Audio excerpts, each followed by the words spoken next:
Supreme Bully Yard. What's up, YouTube? SBY Kennels checking in. On this video, I just wanted to go over basically the basics of getting into the bully game. And that's with picking a bully, right? So,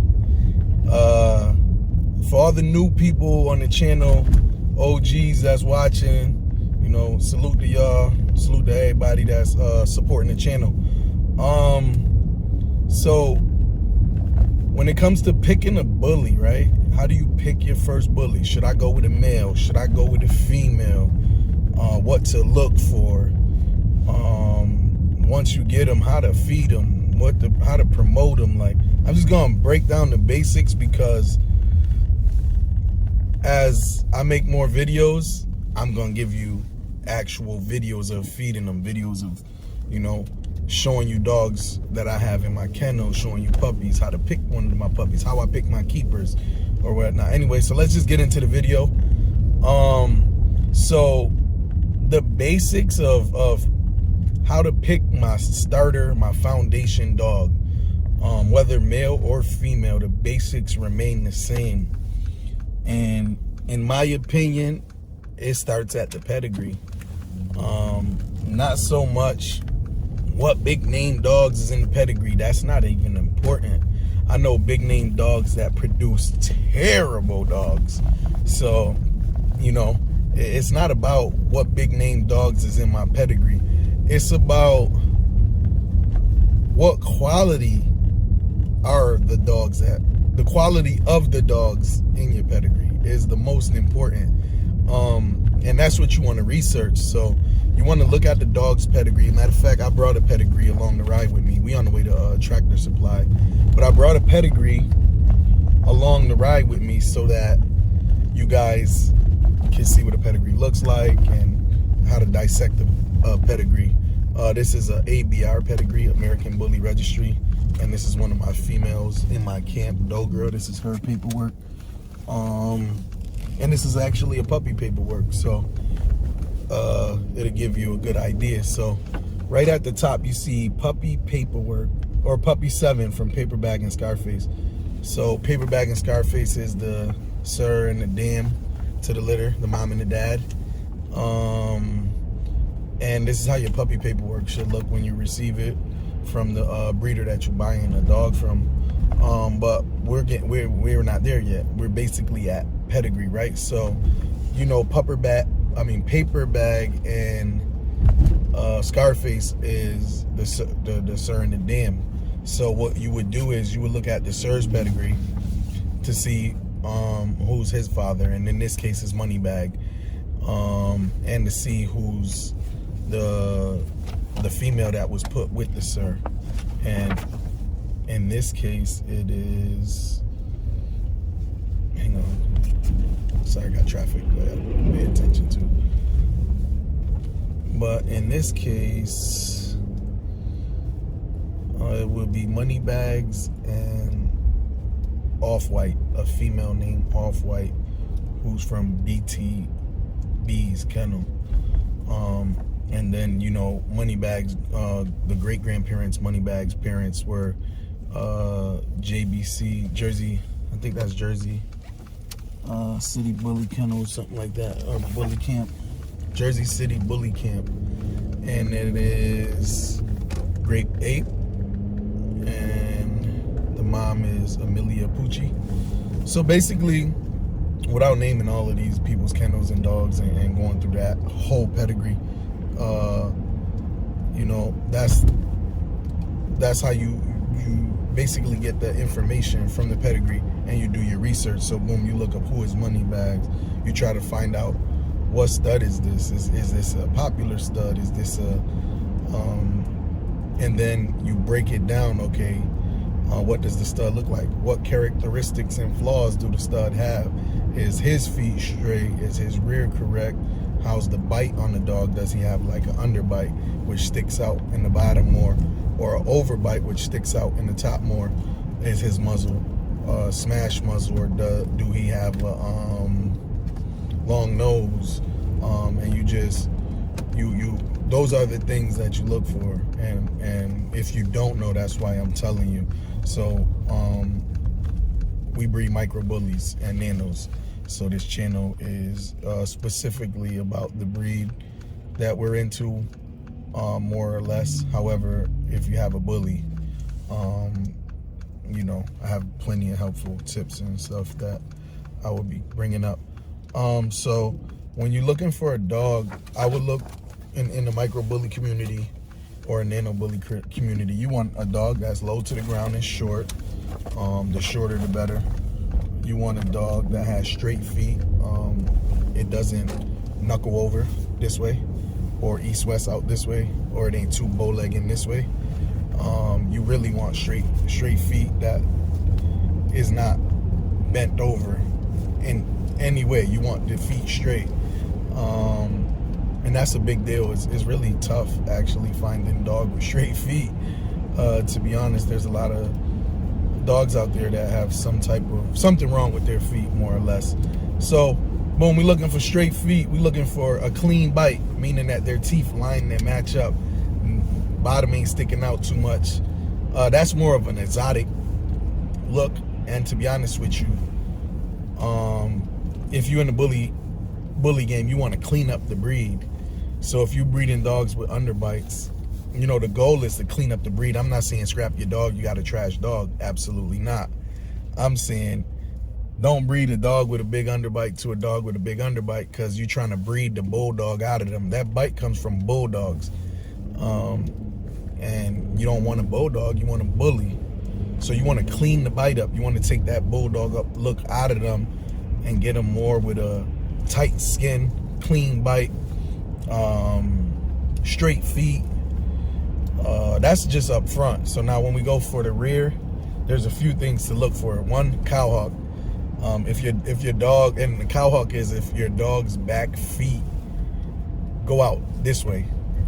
Their back feet should also be straight, but a lot of micros also have cowhawk, and you want to stay away from that because, again, you want a clean bull, you want to produce clean bulls.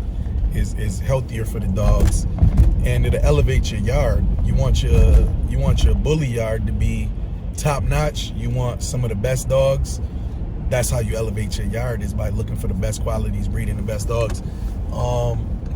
So cowhawk, you stay away from that. Stiff stifle is when the back legs of the dog don't have a good angulation. They straight up under the dog.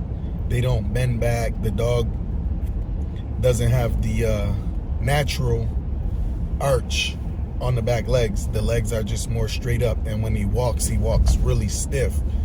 That's a stiff stifle. You want to stay away from that. That will cause a high rear. Whether your dog has a high rear or not, just because it doesn't have a natural stance. It has his legs right under his butt, so his butt's in the air and the back is high. And then high rear. High rear is your dog can have great angulation in the back, but the butt is still higher, and that's a dog with a high rear. That's another bad flaw that you want to stay away from. And to be honest with you, it's hard to even find these flaws in puppies, and that's why a lot of times people buy these puppies thinking, oh my God, I got this cute little puppy. And then when that puppy hits about 5-6 months, you start to realize, hang on, why my puppy's butt so high in the air? Or why my puppy bow-legged? Or, you know, why his hands like that? So that's why you research the pedigree. I can't say that enough. You have to research the pedigree. What does the grandparents look like? What does the parents look like? What does the great-grandparents look like? Because you get more information off adult dogs than you would just looking at a puppy. So you don't just go buy a puppy that looks cute without researching the pedigree.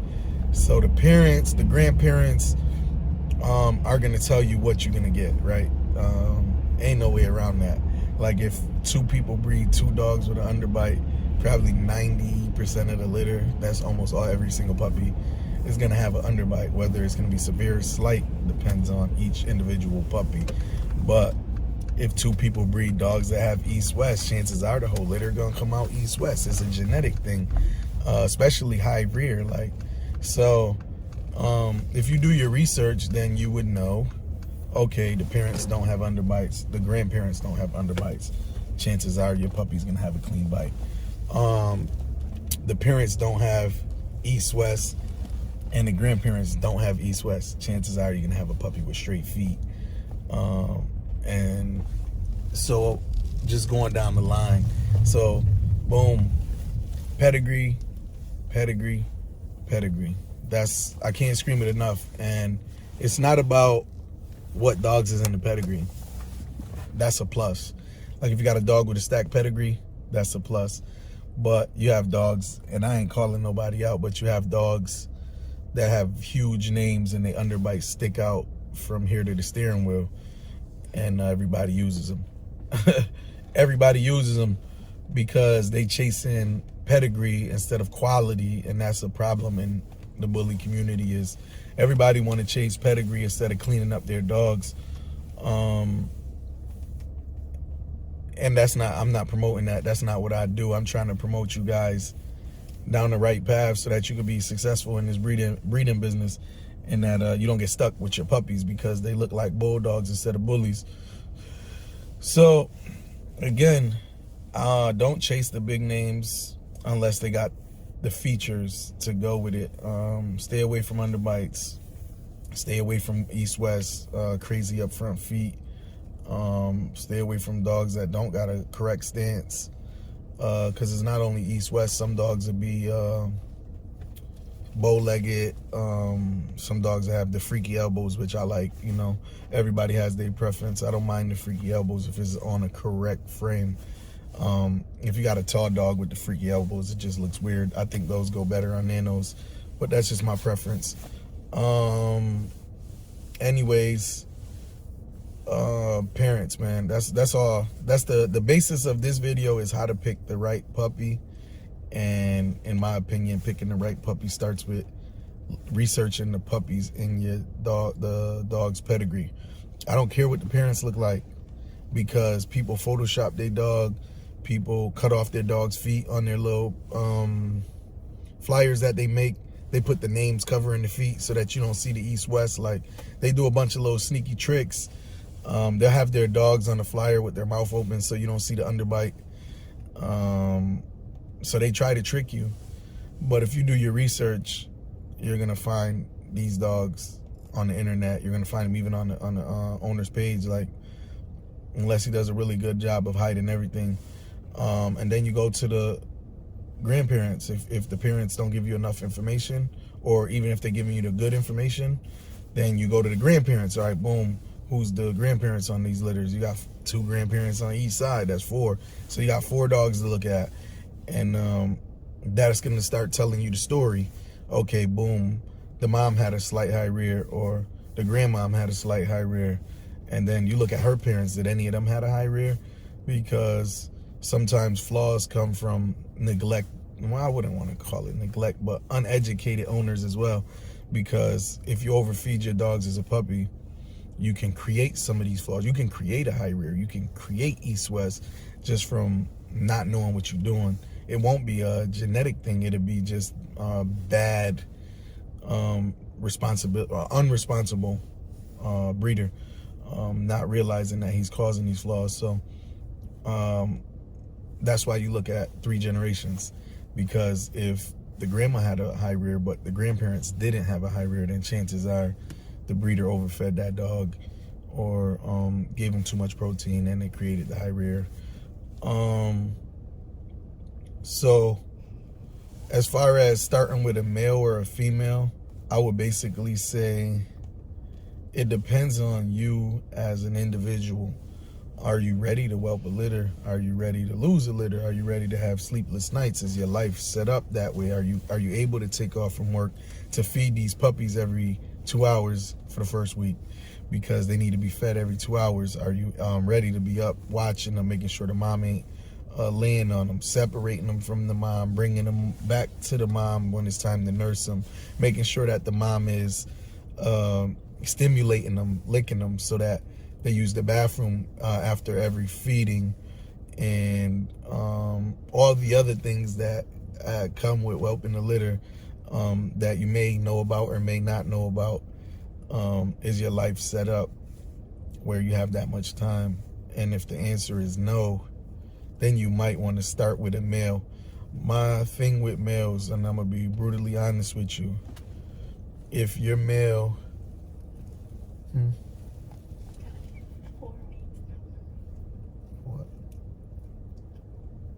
2 hours? Yeah. Every 5 hours at 4 weeks. No. So she was telling me that I was wrong about the 1 week. That is 4 weeks. So the way it goes is, for the first week of life, you feed them every 2 hours. Second week of life, you feed them every 3 hours. Once they hit like past 2 weeks, you could do every 5 hours. And then at 3 weeks, you could take them off of mom and put them on mush. Everybody got their own system. Everybody do it their own way. That's how I do it. It works for me. So back to male or female, right? So if you picking a male or a female, my thing would be based off of your time. Like I said, if you're ready to take the time to raise these litters, you'll go with a female. And the thing about the males for me is, so again, to be brutally honest, if you don't got a top quality stud, then I wouldn't even buy it. I'm not, basically, if you're not really ready to spend about $10,000 to $20,000 buying you a top quality stud that the parents in both sides of the pedigree are A1 and the big names are behind them, I wouldn't go that route. And my reason is because any breeder that knows what they're doing is not going to breed to your $3,000 stud, because a $3,000 stud is going to have all of the flaws that I named. That's why it was $3,000. Quality cost. So unless you're ready to spend about $10,000 to $20,000 on a top notch stud, I wouldn't go that route. If you are, though, the best route to do is pick a class. Are you in nano? Are you in micro? Are you in pocket? Are you in, standard, XL, extreme? Like whatever class of bully that you in, what you're gonna do is research the hottest studs today. The hottest studs today normally come from the hottest studs yesterday. So like the studs that's got a big name still is producing sons that got big names now. And you either want to go to the hottest stud of yesterday or the hottest stud of today. Give you an example.